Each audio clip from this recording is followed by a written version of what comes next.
বৃহস্পতিবার সন্ধ্যায় ৮ টাউন বটতলী মণ্ডলের উদ্যোগে বুথ সভাপতিদের সংবর্ধনা প্রদান করা হয়। এই অনুষ্ঠানে উপস্থিত থেকে কার্যকর্তাদের নিজের কাজের মধ্য দিয়ে নিজেকে প্রতিষ্ঠা করার পরামর্শ দিলেন মুখ্যমন্ত্রী প্রফেসর ডক্টর মানিক সাহা।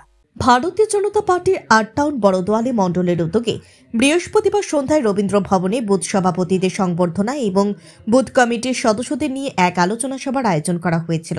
এই অনুষ্ঠানে মুখ্যমন্ত্রী প্রফেসর ডক্টর মানিক সাহা এবং মণ্ডল নেতৃত্বরা উপস্থিত ছিলেন। এদিন বড়দোয়ালি মণ্ডলের বুথ সভাপতিদের সংবর্ধনা জ্ঞাপন করা হয়। এই সভায় আলোচনা করতে গিয়ে কার্যকর্তাদের মানুষের জন্য কাজ করার পরামর্শ দেন মুখ্যমন্ত্রী প্রফেসর ডক্টর মানিক সাহা। এই প্রসঙ্গে তিনি নেতাজি সুভাষচন্দ্র বসুর জীবনীর উদাহরণ তুলে ধরেন। মানুষ জন্মগ্রহণ করেছে মানুষের জন্য, তাই তিনি মানুষের সাথে যুক্ত হওয়ার পরামর্শ দেন। সেই সাথে নিজের কাজের মধ্য দিয়ে নিজেকে প্রতিষ্ঠা করার জন্য বুথ সভাপতিদের পরামর্শ দেন মুখ্যমন্ত্রী। আমাদের ত্রিপুরা অত্যন্ত ছোট একটা প্রদেশ।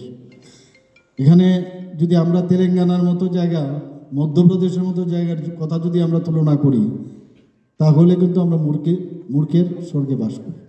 ত্রিপুরাতে 27,000 কোটি টাকার বাজেট। আমাদের যে রেভিনিউ ইনকাম, যে ট্যাক্স ইত্যাদি, তাতে গিয়ে প্রায় 3,700 কোটি টাকা আমরা পাই। 3,700 কোটি টাকার মধ্যে এর মধ্যে আমাদের 25% দিতে হয় এডিসিকে, 10% দিতে হয় আমাদের ইউএলবি, আমাদের যে আরবান লোকাল বডি এবং রুরাল যে বডিগুলো আছে সেখানে। তাহলে আমাদের থাকে কত? এত ডেভেলপমেন্ট, তাহলে 27,000 কোটি কোথায়? ওই যে বিভিন্ন স্কিম যেগুলো আসে, এই স্কিমের মাধ্যমে কি আমাদের 27 থেকে 28,000 কোটি টাকা হয়। এর মধ্যেও আমরা কিন্তু ডেভেলপমেন্ট করে যাচ্ছি। আর এই ডেভেলপমেন্ট এই কারণে করছি, চাকরিও দিচ্ছি একদিক দিয়ে। কালকে স্টার্ট আপ এবং স্ট্যান্ড আপ ইন্ডিয়ার একটা কার্যক্রম আছে, সেখানে চাকরি দিয়ে সবাইকে খুশি করা যাবে না, সেখানে এন্টারপ্রেনার করার জন্য আমি আজকে দেখছিলাম পেপারে প্রায় 50 কোটি টাকার একটা ফান্ড রাখা হয়েছে।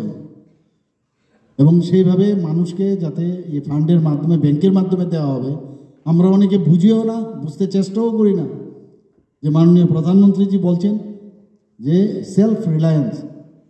আজকে 4,000-4,500 আমাদের এখানে এসএইচজি গ্রুপ ছিল, সেখানে আজকে আমাদের 56,000 মানে এসএইচজি গ্রুপ হয়েছে।